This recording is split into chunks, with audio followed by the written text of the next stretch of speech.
Okay, सो कल अपन बात कर रहे थे एपिडेमियोलॉजिकल ट्रायड के बारे में। तो समझ में आ गया था एपिडेमियोलॉजिकल ट्रायड के बारे में? हाँ, कि किसी भी बीमारी को होने के लिए तीन चीजें क्या है बहुत जरूरी, कौन कौन सी है? सबसे पहला क्या है? एजेंट, दूसरा होस्ट, और तीसरा एनवायरमेंट। ये तीनों चीजों से मिलके क्या बनता है? एक ट्रायंगल। ओके, अब इस ट्रायंगल में से अगर कोई भी एक चीज, अगर एक फैक्टर अगर मिसिंग है, चाहे वो एजेंट की बात करें, चाहे होस्ट की बात करें, एनवायरमेंट की बात करें, अगर एक भी फैक्टर अगर मिसिंग है, ठीक है, जैसे वो इन्वायरमेंट वहाँ पे अवेलेबल नहीं है, जैसे बात करें कि कोई भी अगर फ्लू है, ठीक है, वायरल है, उसको आप स्नीज करते हो तो दूसरे पर्सन तक पहुँचने के लिए अपने क्या चाहिए? इन्वायरमेंट। ठीक है, अगर इन्वायरमेंट वहाँ पे नहीं है, ठीक है, तो क्या होगा? वो चीज़ स्प्रेड नहीं होगी। ठीक है, या फिर एजेंट ही अगर नहीं हो, या फिर होस्ट नहीं हो, मतलब तीनों में ये तीनों चीज़ें होनी जरूरी है। तो इनमें से कल अपन ने बात की थी एजेंट के बारे में। ठीक है, एजेंट में बात करें तो अलग अलग मैंने आपको बताए थे। एजेंट में सबसे पहला क्या था? बायोलॉजिकल। ओके, जिसमें बैक्टीरिया, वायरस, प्रोटोजोआ, ठीक है, ये सारी चीजें आती है। सेकंड, न्यूट्रिएंट्स, मतलब अपनी बॉडी की अगर बात कहीं ना कहीं अपने न्यूट्रिशन लेवल से रिलेटेड है कि अगर बॉडी में प्रोटीन है, या फिर कार्बोहाइड्रेट है, या फिर फैट है, इसकी मात्रा अगर कम हो जाती है या फिर ज़्यादा हो जाती है, तो दोनों ही चीज़ें अपने शरीर के लिए क्या होगी? नुकसानदायक। अगर जैसे अपन प्रोटीन है अगर कम खाएंगे तो क्या होगा? जैसे बच्चों में आपने देखा होगा खूब सारे बच्चे होते हैं जो प्रोटीन नहीं लेते, तो उस कारण उनमें बीमारी होती है, उसको अपन कहते हैं PEM, प्रोटीन एनर्जी माल न्यूट्रिशन। इसमें बीमारी होती है क्वाशियोरकर और मेरास्मस। ठीक है, अब ज़्यादा अगर न्यूट्रिएंट्स, जैसे ज़्यादा फैट का अगर सेवन करेंगे तो क्या होगा? ओबेसिटी। ज़्यादा अगर तेल की चीज़ें खाएंगे, ज़्यादा कार्बोहाइड्रेट लेंगे तो क्या होगा? अपना ओबेसिटी होगी। तीसरा क्या है? फिजिकल। फिजिकल कहीं ना कहीं अगर बात करें किसी तरह की, अगर फिजिकली हीट है, कोल्ड है, ठीक है, जैसे बात बहुत ज़्यादा हीट में रहेंगे, बहुत ज़्यादा कोल्ड में रहेंगे, तो क्या वो भी क्या होगा? बॉडी के लिए क्या है? नुकसान, हार्मफुल। फिर चौथा केमिकल, जैसे केमिकल में अगर बात करें गैस है, गैसेज है, फ्यूम्स है, ठीक है, वो भी बॉडी के लिए क्या होती है? हार्मफुल। और last number 5 is mechanical. Okay, mechanical अगर बात करें तो कि ट्रॉमा हो सकता है काफ़ी वजह से, बहुत किसी चीज़ के बार बार फ्रिक्शन होता है, क्रॉनिक फ्रिक्शन, तो उसका क्या होता है? ट्रॉमा। ओके, तो ये सारे फैक्टर्स है वो है एजेंट में। ओके, ये पांचों, बायोलॉजिकल, न्यूट्रिएंट, फिजिकल, केमिकल और मैकेनिकल। ठीक है, अब बात करते हैं next number second, host. Number second आप लिखिए होस्ट।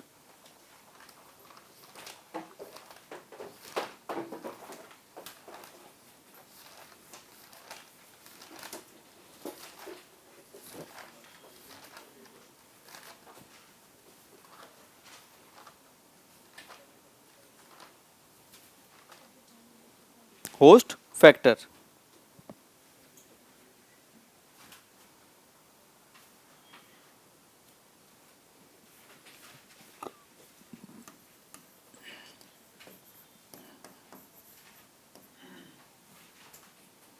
ओके, अब होस्ट फैक्टर क्या होता है? जैसे कोई भी डिजीज है, ठीक है, कोई भी, जैसे एजेंट की अगर बात करें, कोई भी बैक्टीरिया है, आप किसी भी रैंडम बैक्टीरिया को ले लीजिए, वो किसी तरह के अगर बात है पर्टिकुलर एज ग्रुप में ज़्यादा होता है, किस एज ग्रुप में बहुत कम होता है। जैसे बच्चों में देखा होगा उनकी इम्यूनिटी बहुत वीक होती है, तो बार बार वो बीमार होते हैं। ठीक है, ठीक है, तो होस्ट फैक्टर की अगर बात करें, होस्ट कौन होता है? जैसे इसको हिंदी में कहते हैं मेजबान।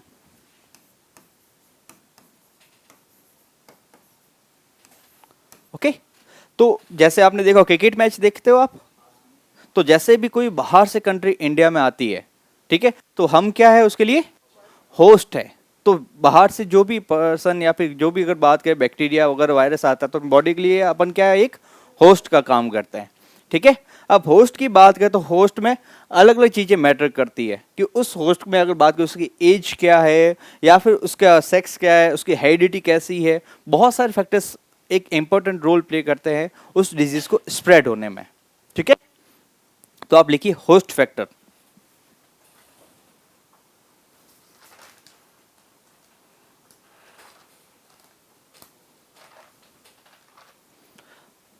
the host related the host related factors the host related factors are described the host related factors are described as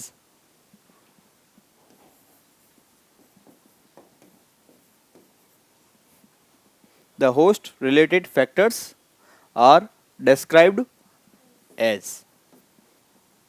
इसमें आप पॉइंट ए करके लिखिए एज,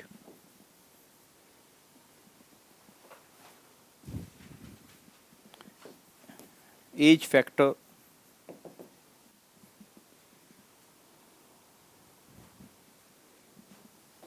ओके। अब एज फैक्टर अगर बात करें तो सर्टेन, इसमें आप चलो आप लिख दो certain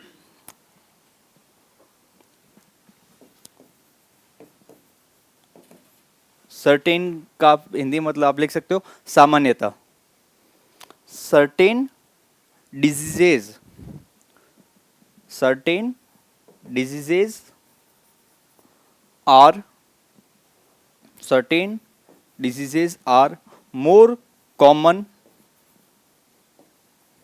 more common in certain age,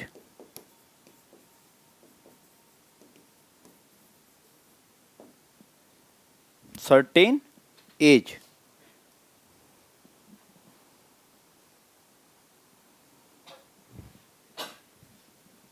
okay.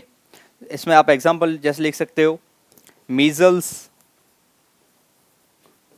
In childhood, बच्चों में मीजल्स होता है, ठीक है। जो एडल्ट होते हैं उनमें कैंसर ज़्यादा होता है, और जो ओल्ड एज के होते हैं उनमें अथेरोस्क्लेरोसिस।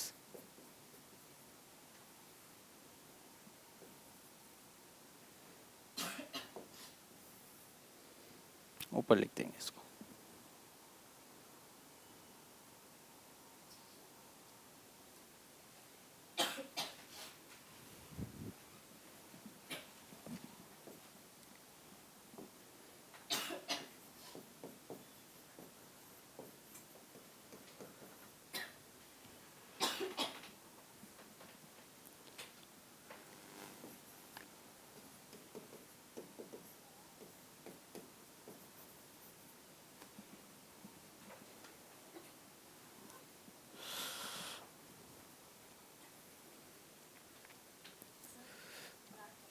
हाँ जाके अथेरोस्क्लेरोसिस इन ओल्ड एज। तो कुछ बीमारियां जैसे बच्चों में ज़्यादा होती है, कुछ बीमारी होती है जो बूढ़े लोगों में ज़्यादा होती है, ठीक है। दूसरा next number second B, sex. कुछ बीमारी होती है जो मेल्स में ज़्यादा होती है, कुछ बीमारी होती है जो फीमेल्स में ज़्यादा होती है। तो उसमें आप लिखिए diabetes, diabetes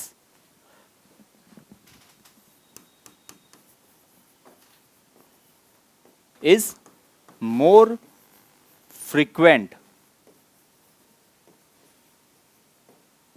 diabetes is more frequent in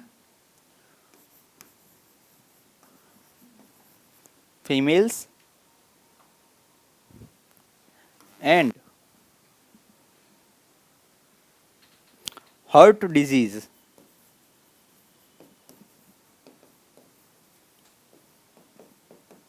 more frequent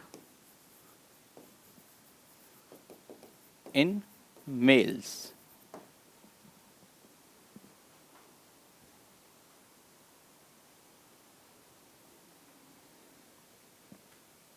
ठीक है, तो महिलाओं में डायबिटीज ज़्यादा होता है और जो पुरुष होते हैं उनमें हार्ट रिलेटेड डिजीजेस ज़्यादा होती है, ठीक है। तीसरा है अगला हेरिडिटी, हेरिडिटी की अगर बात करें, हेरिडिटी का मतलब होता है वंशानुगत। हेरिडिटी का मतलब क्या होता है? वंशानुगत। वंशानुगत मतलब जैसे जो जेनेटिकली जो भी, जैसे अगर बात करें माता पिता में कोई बीमारी है तो काफ़ी और चांस होता है कि वो बच्चों में बीमारी होती है। इसका एक जैसे हीमोफीलिया, डायबिटीज भी आ सकता है, ठीक है, बट हीमोफीलिया के ज़्यादा चांसेस रहते हैं। ओके, तो आप इसमें लिख सकते हो, हीमोफीलिया लिख दिया, हेमोफीलिया, ब्रैकेट लिख दो, हार्मफुल जीन्स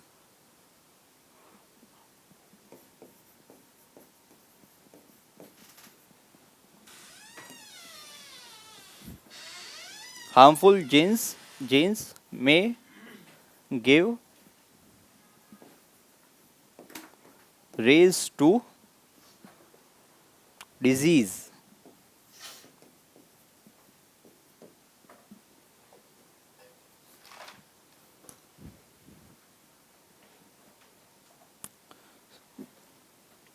Such as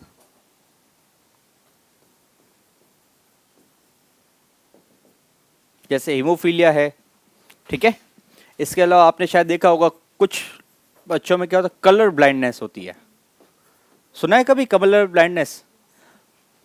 ठीक, कुछ लोग बच्चों को में या कुछ लोगों में ऐसा होता है कि जैसे आपने देखा होगा कि कलर को लेके आइडेंटिफाई नहीं कर पाते। आपने देखा होगा जब कभी आप किसी आंखों के डॉक्टर के पास जाते हैं तो उसका चार्ट लगा हुआ होता है, उसका अलग अलग कलर्स लगे हुए होते हैं।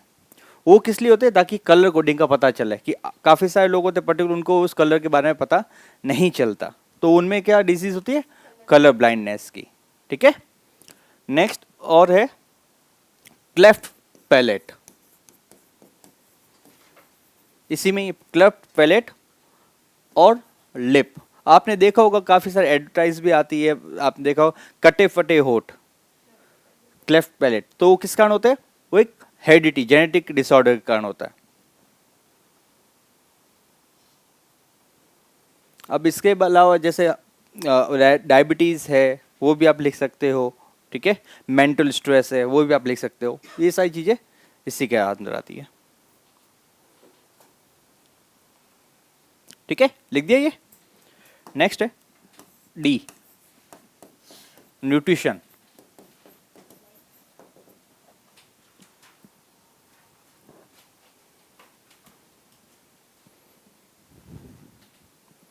Poor nutrition is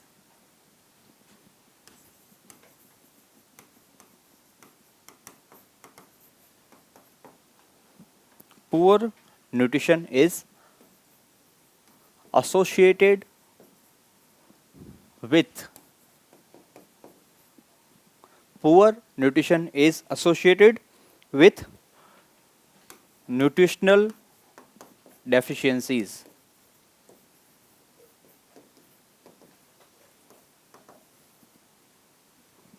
such as kwashiorkor,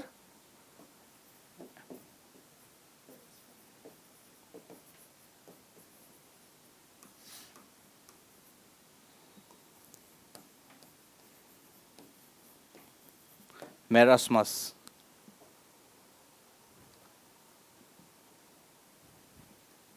और ओवर ईटिंग करेंगे तो उससे क्या होगा? ओबेसिटी। इसमें आप चाहो तो लिख सकते हो, ओवर ईटिंग में लीड टू ओबेसिटी। ओबेसिटी क्या एक बीमारी है? ओबेसिटी बीमारी है ना? क्यों? क्योंकि ओबेसिटी के कारण क्या है कि बॉडी के अंदर बहुत सारे जो अगर बात करें बाकी जो ऑर्गन्स होते हैं वो प्रॉपरली अगर बात करें वर्क नहीं कर, जैसे ओबेसिटी जो पर्सन होगी ऑब्वियसली उसमें कोलेस्ट्रॉल लेवल है ज़्यादा बढ़ता है, हाइपरटेंशन रहता है, डायबिटीज के ज़्यादा चांसेस रहते हैं, तो ये ओबेसिटी के कारण बहुत सारी बीमारियाँ होती है। ओके, तो न्यूट्रिशन एक फैक्टर है जो उसमें एक बहुत ही इंपॉर्टेंट रोल प्ले करता है। अब कोई पर्सन है वो ज़्यादा अगर खाना खा रहा है तो क्या होगा? अब ज़्यादा चांसेस होंगे उसको बीमार होने के, ठीक है, हार्ट अटैक के बहुत ज़्यादा चांसेस होते हैं। ओके, उसके बाद है लिख दिया ये सबने। अगला है ऑक्यूपेशन, ऑक्यूपेशन का मतलब पता है ना सबको कि अपन क्या काम करते हैं।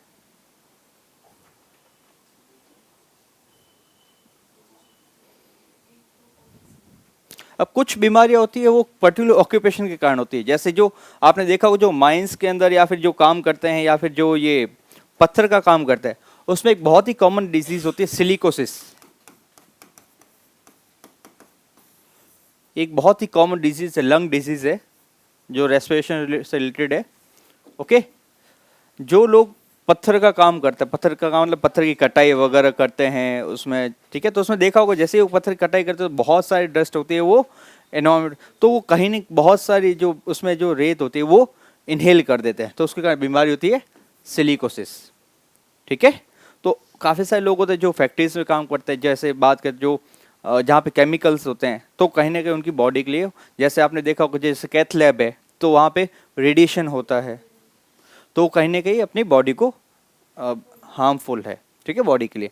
तो ऑक्यूपेशन में आप लिख दीजिए occupation of the host, occupation of the host में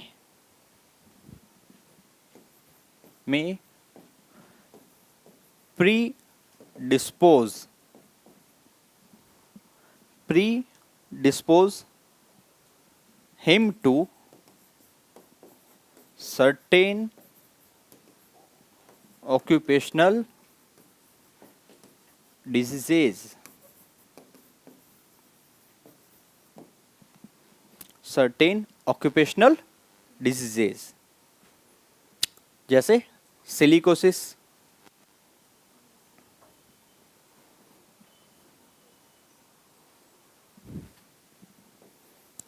कॉमा लीड पॉइजनिंग,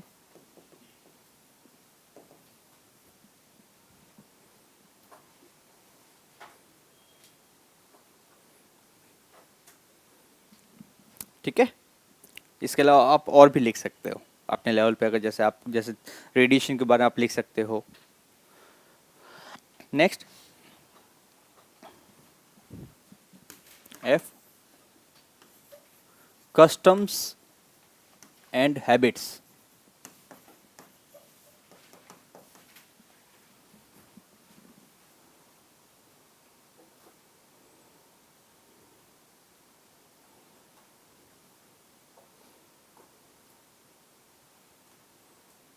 ओके, कुछ कस्टम्स ऐसे होते हैं, हैबिट्स ऐसी होती है जो कहीं ना कहीं अपने लिए हार्मफुल होती है।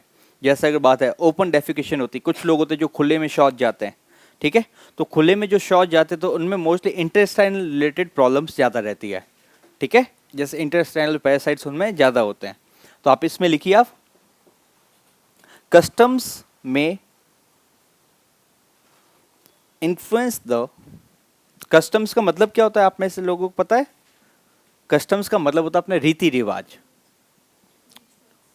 हाँ रिचुअल्स कह सकते हो कस्टम्स का मतलब, ठीक है, रिवाज कह सकते, रीति रिवाज आपको आराम से समझ में आ जाएगा।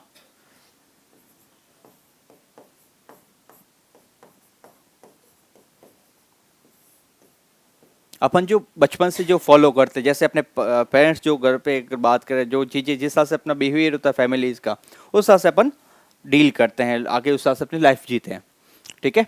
तो जैसे बात करें कि घर में जैसे सभी को अगर जैसे स्टार्टिंग से कि सबको बाहर जाके शौच करनी है, तो अपने मन में वही अपने बात अपनी हैबिट भी वैसी ही हो जाती है, ठीक है। या खाने की अगर बात करें तो अपन खाने में अगर बात करें कि कुछ चीज़ें अगर नहीं खाते हैं या ज़्यादा खाते हैं तो अपने हेल्थ को प्रभावित करते, जैसे ज़्यादा नमक खाएंगे तो कहीं ना कहीं अपने क्या रहेगा, ब्लड प्रेशर हाई रहेगा। ओके, तो इसमें आप लिखिए कस्टम्स में influence the habit,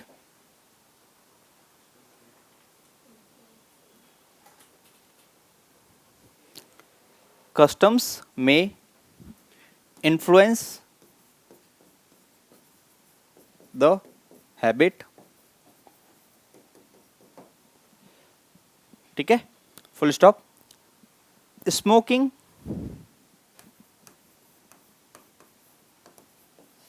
is related to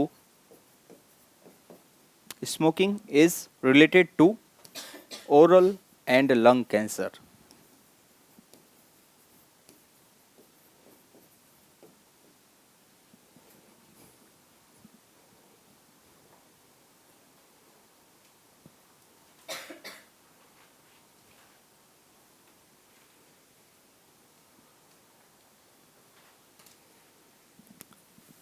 लिख दिया ये? और लिखना चाहता हूँ और भी लिख सकते हो, जैसे ओपन डेफिकेशन है, खुले में शौच जाना।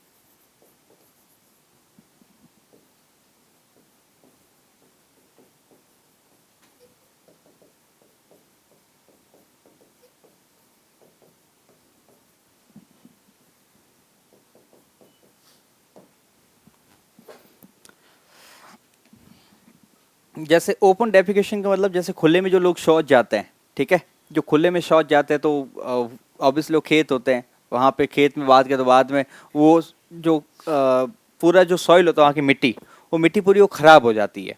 अब उस मिट्टी के और बाद में अगर जैसे वही सेम मिट्टी का अगर यूज़ कर किया जाता है फसल उगाने के लिए, तो क्या होगा, कहीं ना कहीं वहाँ पे जो इंटेस्टाइनल पैरासाइट्स है वो स्प्रेड होते हैं। ओके, लिख दिया? यहाँ पे आप ओपन आप डेफिकेशन लिख सकते हो, खुले में शौच।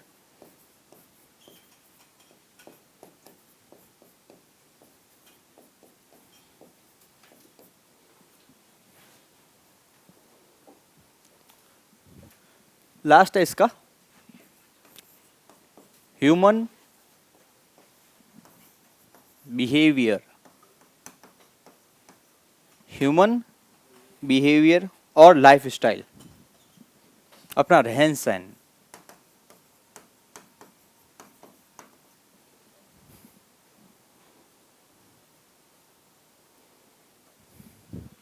अपना रहन सहन कैसा, इसके ऊपर अपनी हेल्थ बहुत डिपेंड करती है कि अपन क्या खाते हैं, क्या पीते हैं, किस तरह की लाइफ जीते हैं। जैसे lack of physical exercise, lack of physical exercise, comma, intake of drugs, intake of drugs influence the health।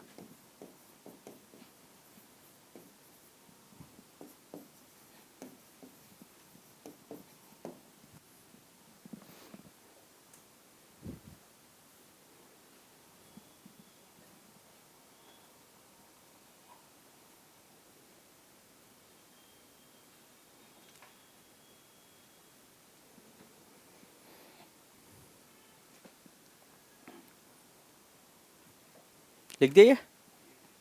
लिख दो।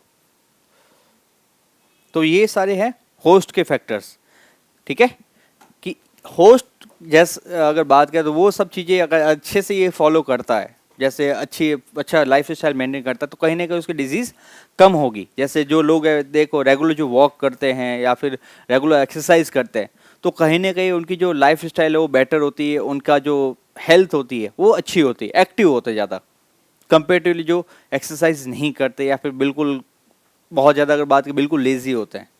ओके, तो ये भी अपनी हेल्थ के ऊपर बहुत ज़्यादा प्रभाव पड़ता है, जिसमें जैसे ड्रग्स लेते हो, ये भी चीज़ें अपने स्वास्थ्य को प्रभावित करती है। फिर है तीसरा, अब सबसे पहला था एजेंट, दूसरा था होस्ट, अब number third environmental.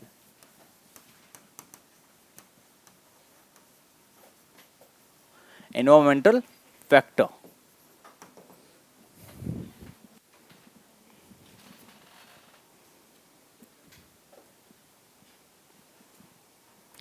Environmental factor अब इन्वायरमेंट की बात करें तो अपना इन्वायरमेंट क्या है, अपने आसपास का।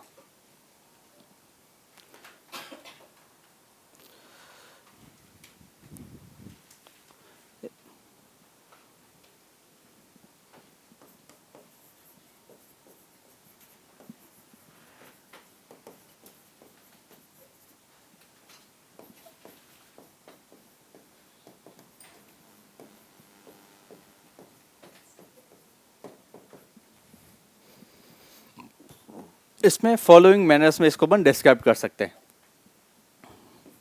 सबसे पहला इसमें है फिजिकल इन्वायरमेंट।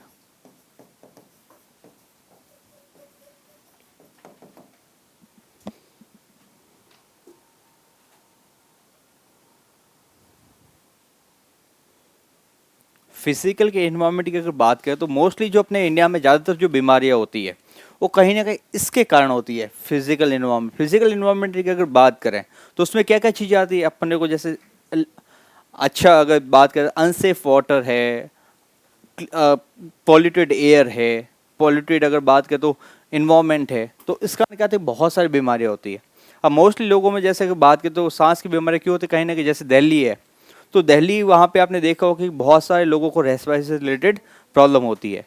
क्यों होती है, क्योंकि वहाँ का इन्वायरमेंट बहुत ज़्यादा पॉल्यूटेड है। ठीक है, वाटर की अगर बात करें तो वाटर स्कैरसिटी है, पानी साफ नहीं आता, तो उसके कारण बहुत सारे लोग बीमार रहते हैं। ओके, तो इसमें आप लिखिए इन इंडिया, या इसमें आप लिखिए most of the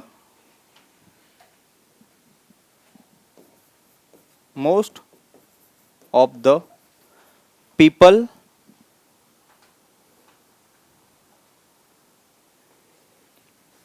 most of the people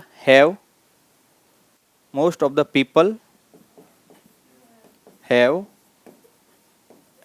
ill health। ill health मतलब बीमार या फिर कमजोर। ill health is due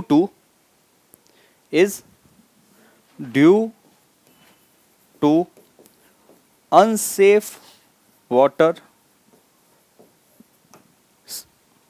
मतलब साफ पानी जो नहीं है, unsafe water, poor housing,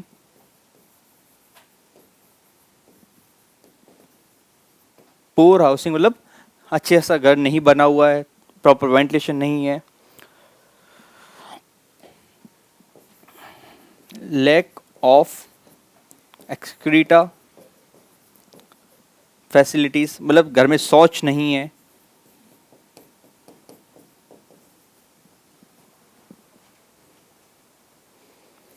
comma contaminated soil. अब देखो अगर contaminated soil and air pollution,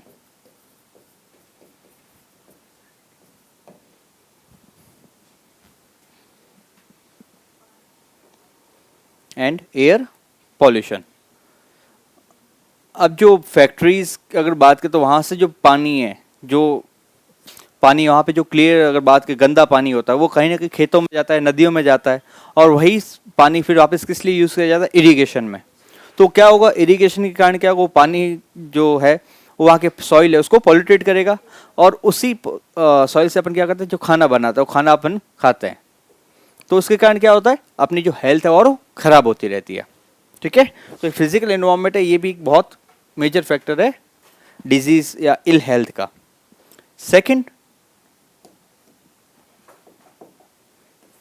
B, biological environment.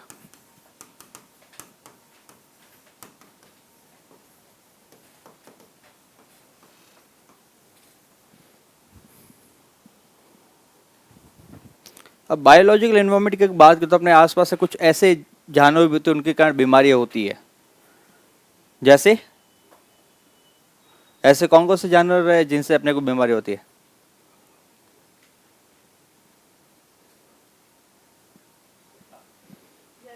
Rabies, very good.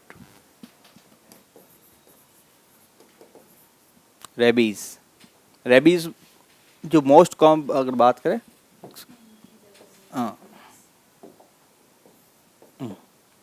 Rabies जो डॉग्स के काटने से होता है, ठीक है, डॉग बाइट के कारण होता है।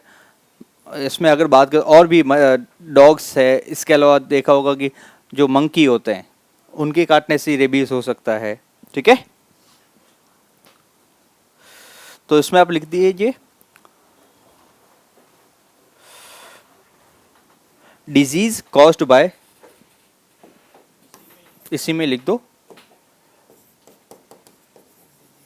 डिजीज कॉज्ड बाय एनिमल्स,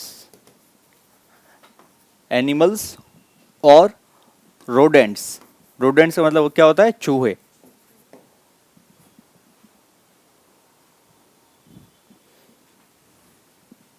इसमें बैक्टीरिया वायरसेस होंगे।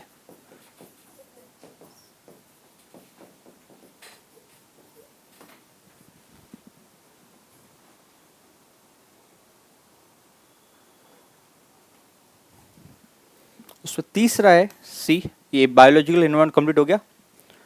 Social environment, social environment which is very very important. अपन किस इन्वायरमेंट में रहते हैं, कैसे लोगों के बीच में रहते हैं, ठीक है, वो भी अपने अपनी हेल्थ के बहुत सारी चीज़ें। अगर बात करें आप ऐसे इन्वायरमेंट में रह रहे हो जो आपको पॉजिटिव रखते हैं, अच्छी बातें कहते हैं, हेल्थ के लिए मोटिवेट करते हैं, आपको आगे बढ़ने के लिए कहते हैं, तो आपका एनवायरनमेंट क्या है, अच्छा एनवायरनमेंट है जो आपको आगे बढ़ने के लिए। अगर वही आपका एनवायरनमेंट नेगेटिव होगा तो क्या होगा, वो आप डाउन रहोगे, हेल्थ को लेकर आप कॉन्शियस नहीं रहोगे। जैसे आप फॉर एग्जांपल आपके फ्रेंड्स है, आप 10 लोगों का आपका ग्रुप है, उसमें से 9 जने अगर जिम जाते हैं या फिर रेगुलर वॉकिंग करते हैं, एक अच्छी लाइफस्टाइल मेंटेन करते हैं, तो आपकी भी इच्छा होगी उनके साथ ऐसा करने की। अगर ठीक है, अगर वही ऑपोजिट होगा तो क्या होगा, आप भी वैसे ही आते फॉलो करते हो। तो सोशल इन्वायरमेंट बहुत इंपॉर्टेंट होता है, आप कैसे लोगों के बीच में रहते हो। तो इसमें आप लिखिए various customs, various customs, habits, lifestyle, various customs, habits, lifestyle, level of literacy,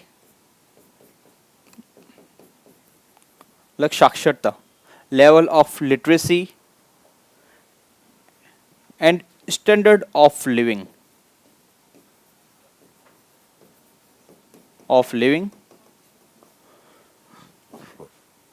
directly और इनडायरेक्टली, डायरेक्टली और इनडायरेक्टली influence the health।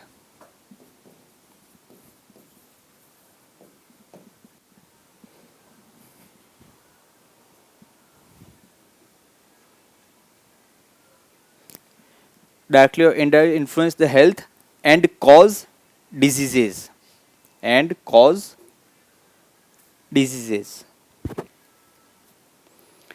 ठीक है।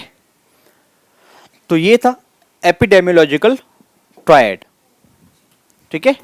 तो एपिडेमियोलॉजिकल ट्रायड में अपन ने सीखा कि कोई भी बीमारी है, ठीक है, वो क्यों फैलती है, उसके लिए 3 फैक्टर्स की जरूरत होती है, एजेंट, होस्ट और इन्वायरमेंट। अब एजेंट में अलग अलग एजेंट्स है जिसके बारे में ऑलरेडी एक्सप्लेन कर चुका हूँ। होस्ट की अगर बात करें तो होस्ट में अलग अलग फैक्टर्स है जो कहीं ना कहीं डिजीज में उसके हेल्प करते हैं, उसको कम करते हैं। उसमें जैसे बात करें उसकी एज है, उसका सेक्स है, उसकी बात करें उसका हेरिडिटी कैसी है, उसका न्यूट्रिशन कैसा है, उसका ऑक्यूपेशन कैसा है, उसकी बिहेवियर कैसा है, ठीक है, ये सारी चीज़ें आती है। उसके बाद में तीसरा है फैक्टर है, वो है एनवायरमेंट। एनवायरमेंट उसका फिजिकल एनवायरमेंट आता है, उसका बायोलॉजिकल एनवायरमेंट और उसका सोशल एनवायरमेंट है। क्लियर है आपको? तो ये चीज़ें आपको समझ आ गई। तो इसी के साथ में ये वाला टॉपिक है, ये जो एपिडेमियोलॉजिकल ट्रायड, ये कंप्लीट हो गया है। एक इसको आप रिवाइज कीजिए, फिर अपन आगे बढ़ते हैं।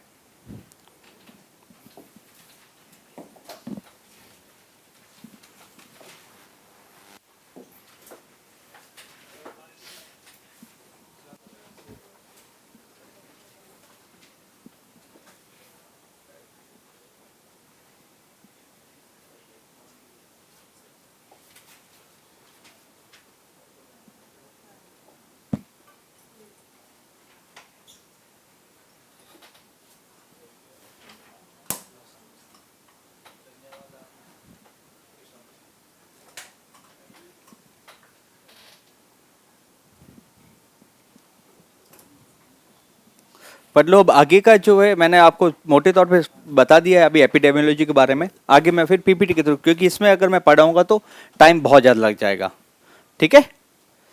तो एपिडेमियोलॉजी ट्रायड आपको क्लियर हो गया ना। तो अब बात करते हैं इस टॉपिक के बारे में, एपिडेमियोलॉजी में वापस फिर से अभी शुरुआत कर देता हूँ, ठीक है।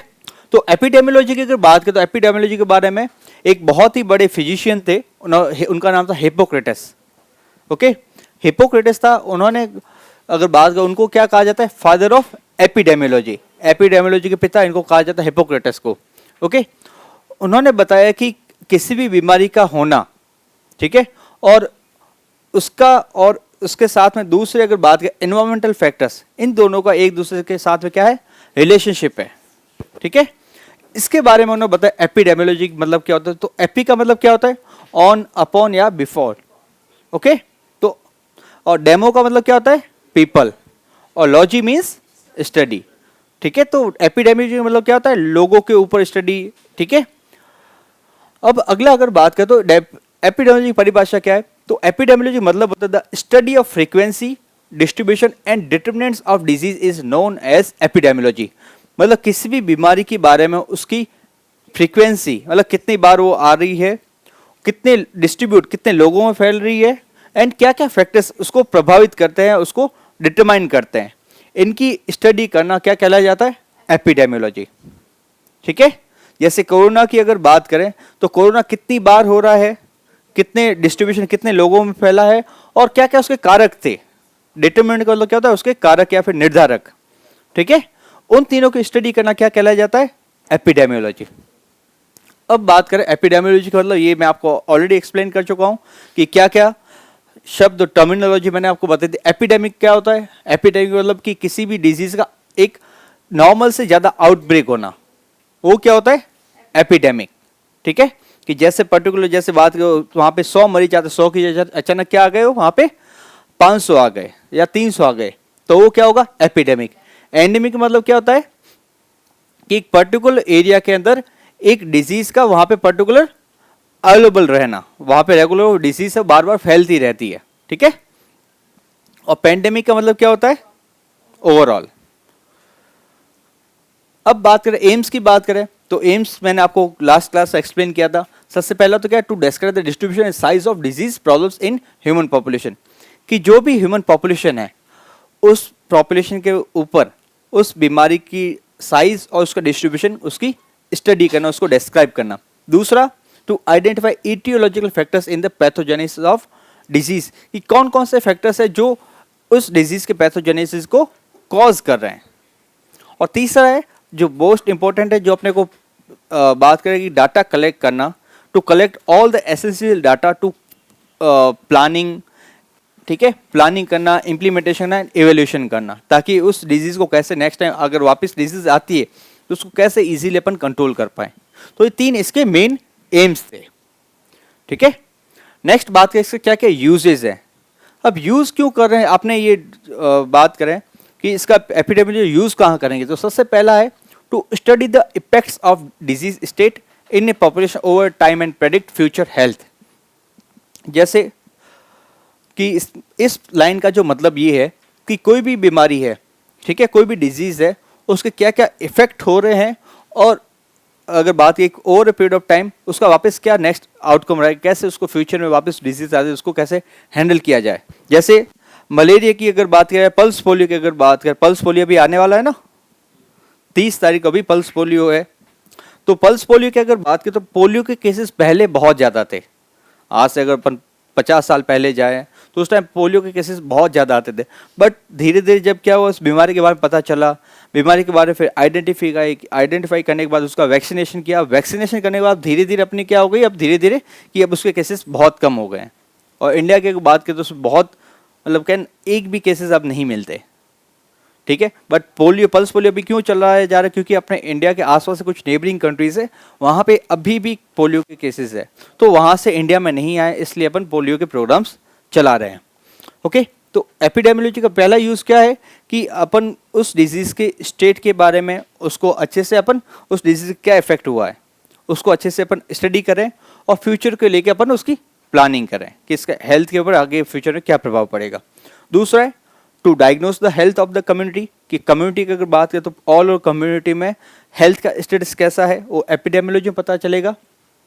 टू इवेल्युएट हेल्थ सर्विसेज, जो हेल्थ सर्विसेज की अगर बात करें, जैसे जो अपने हेल्थ सेंटर्स है, ठीक है, जैसे अपने हॉस्पिटल्स है, कम्युनिटी हेल्थ सेंटर है, प्राइमरी हेल्थ सेंटर है, वो सब कितनी अच्छे से हेल्थ सर्विसेज दे रहे हैं, ठीक है, वो इससे पता चल जाएगा। जैसे आगे बात करें कि सेंटर से या स्टेट से बहुत सारा पैसा और सर्विसेज दी जाती है स्टेट को या फिर डिस्ट्रिक्ट लेवल पे, अब वो आगे लोगों तक पहुंच रही है या नहीं पहुंच रही है, वो कैसे पता चलेगा?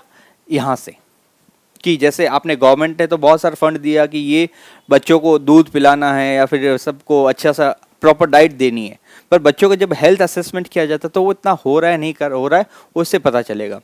Next, to estimate the individual risk from group experience, to identify the syndrome, to search for causes of disease, कि डिजीज के क्या क्या कॉजेज है वो सब सर्च करना।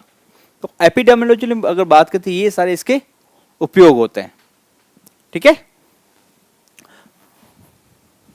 अगला है, बहुत ही इंपॉर्टेंट है, लेवल ऑफ प्रिवेंशन। ओके, अब ये लेवल ऑफ प्रिवेंशन क्या होता है?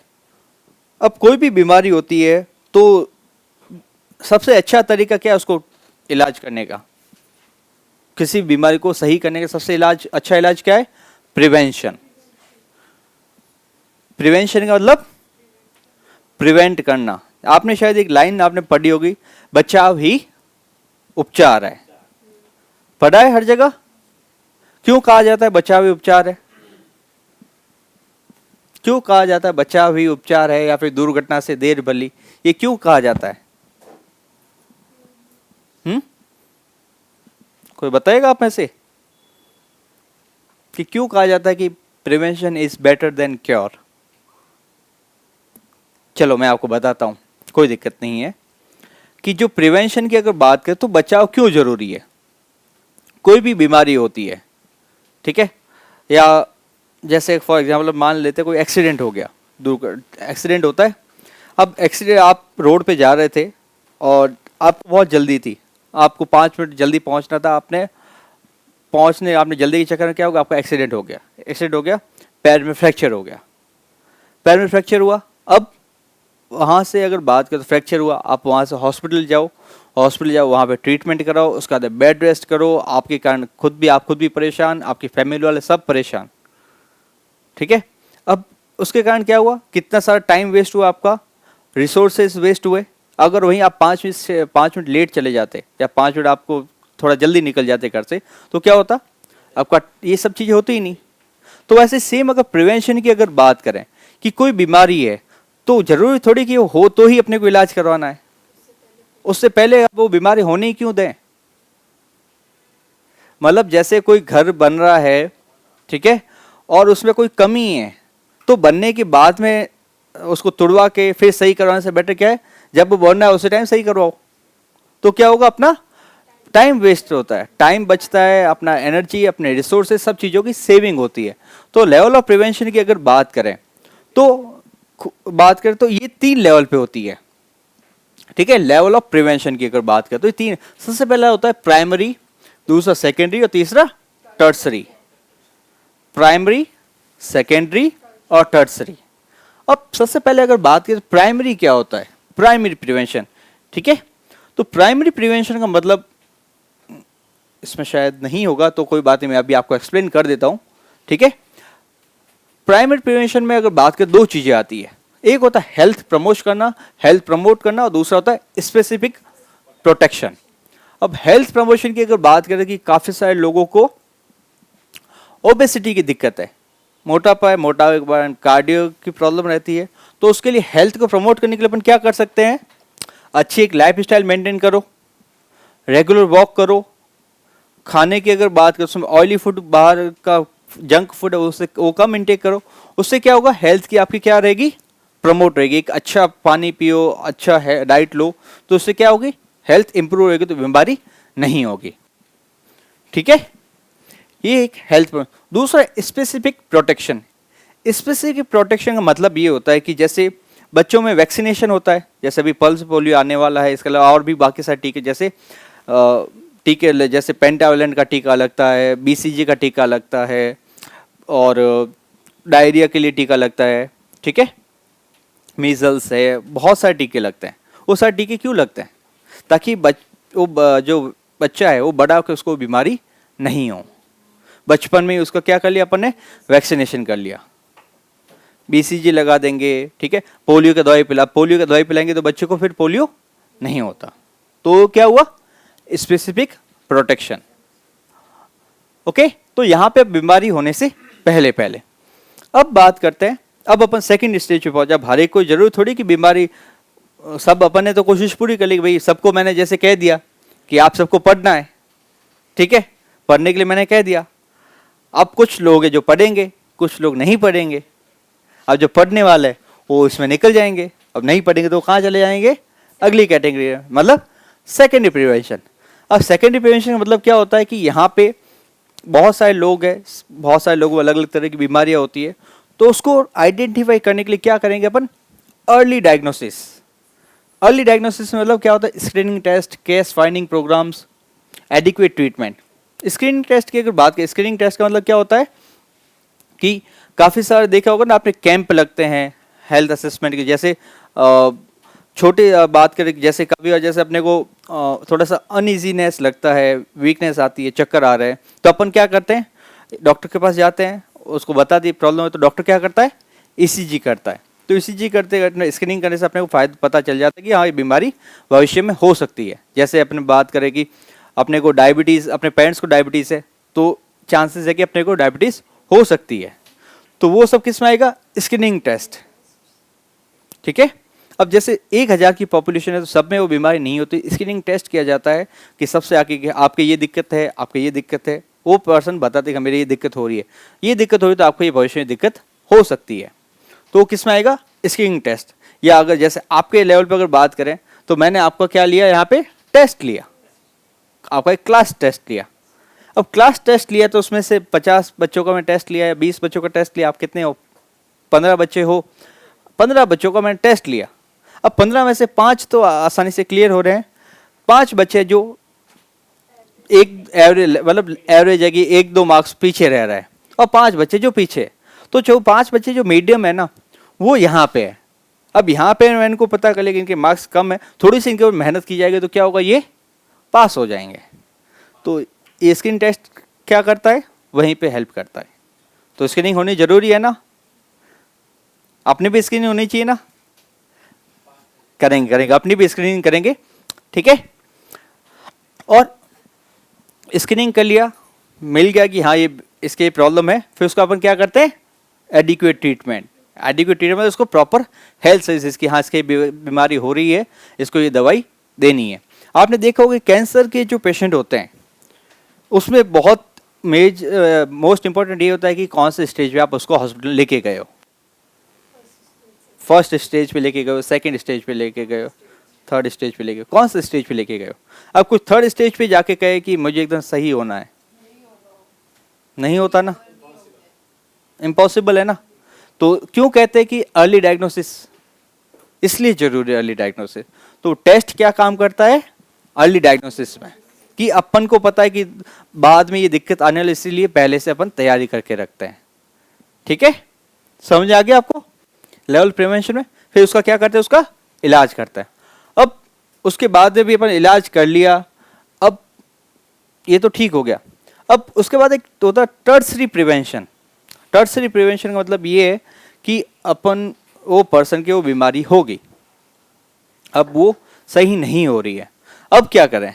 अब उसको ऐसे तो नहीं छोड़ सकते, कुछ ना कुछ तो करना पड़ेगा। तो उसके लिए अपन क्या करते हैं, कोशिश ये करते हैं उसकी डिसएबिलिटी लिमिटेशन की। जैसे अगर बात करें किसी के गैंग्रीन हो गया है, गैंग्रीन पता है ना एक बीमारी होती है, ठीक है, वो क्या है कि धीरे धीरे फैलती रहती है, ठीक है। जैसे पाँव में फैलने शुरू हो गई तो धीरे धीरे आगे फैलती रहेगी। तो उसके लिए अपन क्या करते हैं, उस बीमारी को वहीं पे रोकने क्या करते हैं, उस पार्ट को हटा देते हैं कि डिसएबिलिटी लिमिटेशन, कि कोई भी प्रॉब्लम आ रही है तो उसको वहीं तक रोकना, ठीक है।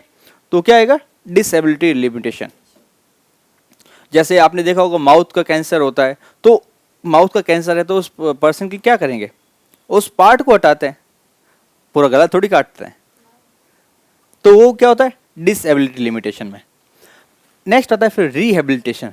तो रिहेबिलिटेशन का मतलब ये होता है कि उस पर्सन जो अपने काम से प्रभावित हुआ है, ठीक है, उसको वापस उसी नॉर्मल लाइफ में लेके आना, वापसी करना। उसमें फंक्शनल होता है, वोकेशनल है, सोशल और साइकोलॉजिकल, ठीक है। तो ये है लेवल ऑफ प्रिवेंशन। अब आगे बात, ये इसके मेरे पास नोट्स पड़े, मैं आपके नोट्स सारे भिजवा दूंगा। अब आगे बात करते हैं अगला। अब एपिडेमियोलॉजिकल में अपन क्या करते हैं, अप्रोच यूज करते हैं। अप्रोच का मतलब क्या होता है कि लोगों तक पहुंचना, ठीक है, कि कैसे अपने पास अगर बात करें ज़्यादा से ज़्यादा डाटा कलेक्ट करने के क्या क्या अपने पास तरीके हैं। तो अपने पास है एपिडेमियोलॉजी दो तरह की, सबसे पहले आस्किंग क्वेश्चन, दूसरा मेकिंग कंपैरिजन। आस्किंग क्वेश्चन का मतलब सवाल पूछना, और दूसरा मेकिंग कंपैरिजन मतलब कंपेयर करना। जैसे आप एक ग्रुप है, आप दूसरा ग्रुप है, मैंने दोनों से सवाल पूछे, आपसे मैंने सवाल पूछे 50, आपसे मैंने 50 सवाल पूछे, आपने कितने जवाब दिए, आपने कितने जवाब दिए, दोनों का कंपैरिजन करना। ओके, तो epidemiology has been defined as a means of learning or asking question and getting answer that lead to further questions। कि epidemiology मतलब क्या होता है, epidemiology में एक ऐसा तरीका है जिससे अपन लोगों को सवाल पूछते हैं और उसका हमें जवाब मिलता है, और उस जवाब से फिर हम सवाल बनाते हैं और फिर और सवाल उनसे पूछते हैं और जवाब मिलते हैं।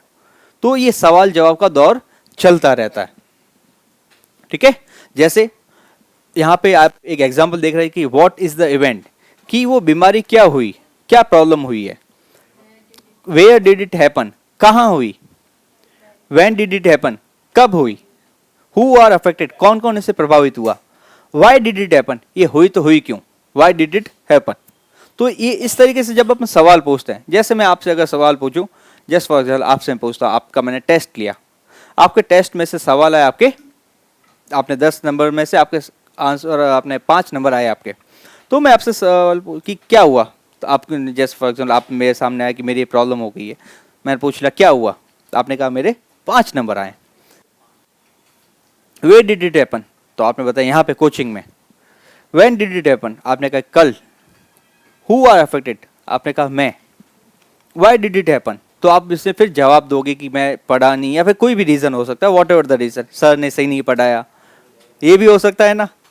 मोस्ट ऑफ टाइम तो यही होता है कि सर सही नहीं पढ़ाते, होता है ना, होता है ऐसा कि सर सही नहीं पढ़ाते हैं। हम तो बहुत मेहनत करते हैं, घर पे तो ये जवाब देता है कि घर हम तो इतनी मेहनत करते हैं कि बस आप पूछो मत, बस सर ही मेहनत नहीं करते। चलो, तो यहाँ पे ऐसा नहीं है, मुझे आप सबके ऊपर बिलीव है कि आप ऐसा नहीं कहते होंगे ठीक है। तो ये सवाल है जो यूजुअली पूछे जाते हैं एपिडेमियोलॉजिकल अप्रोच में। अब आगे बात करें, अब आपने ये सवाल तो पूछ लिए कि ये सारी चीजें, आप गांव में गए, गांव में बीमारी हो रखी है मलेरिया की, ठीक है, मलेरिया के वहाँ पे बहुत सारे लोगों में अगर बात करें बीमारी मलेरिया के फैल रही है, तो आपने वहाँ पे जाके पूछा कि क्या हुआ, गांव में जाके पता किया तो उन्होंने बताया मलेरिया। फिर उन्होंने पूछा वेयर डिड इट हैपन, कहाँ पे हुआ है, तो गांव में आप पर्टिकुलर जगह पे लेके यहाँ पे लोगों को ज़्यादा मलेरिया हो रहा है, या यहाँ पे पर्टिकुलर एरिया। फिर व्हेन डिड इट, आप उसका डेट और टाइम हुआ, फिर कौन कौन लोग अफेक्ट हुए हैं, और वाई डिड इट हैपन, क्यों हुआ, क्योंकि वहाँ पानी इकट्ठा था, उसकी सफाई नहीं होती थी, इसलिए मलेरिया के लार्वा बढ़ गए और वहाँ पे मलेरिया ज़्यादा हो गया। अब अपन वहाँ पे क्या कर सकते हैं, ओके। अब हेल्थ एक्शन में बात करें, अपना क्या जवाब रहेगा। तो पहला, what can be done to reduce this problem and its consequences, तो हम क्या कर सकते हैं इसके लिए।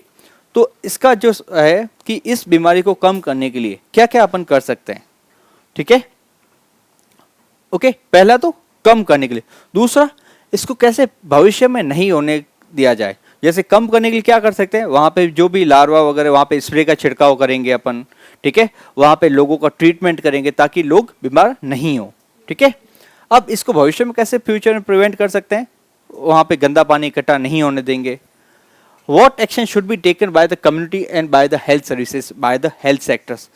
अब उस बीमारी को या उस प्रॉब्लम को रोकने के लिए क्या क्या एक्शन लेने होंगे, कम्युनिटी लेवल पे, हेल्थ सेक्टर पे, वो क्या क्या एक्शन लिए जाने चाहिए। तो कम्युनिटी लेवल पे क्या होगा, लोगों को कहेंगे कि आप लंबे बाजू के कपड़े पहन के रखें, ठीक है, साफ सफाई रखें, गंदा पानी इकट्ठा नहीं होने दें, ठीक है। और मच्छर आए तो उसको मच्छरों के लिए ओडोमॉस है या फिर मैक्सो है या फिर स्प्रे है, जो भी आप यूज़ करें, ठीक है। और हेल्थ सेक्टर क्या करेगा, लोगों को प्रॉपर ट्रीटमेंट देगा। अगला जो है, what resources are required, how are the activities to be organized. अब उस प्रॉब्लम को डील करने के लिए क्या क्या रिसोर्सेज की ज़रूरत होगी। अब वहाँ पे अगर बात करके वहाँ पे बीमारी हो रही है तो अपने को क्या क्या रिसोर्सेज चाहिए। रिसोर्सेज जैसे अपने को मेडिसिन चाहिए होगी, लोग जो बीमार उनके ट्रीटमेंट के लिए, ठीक है।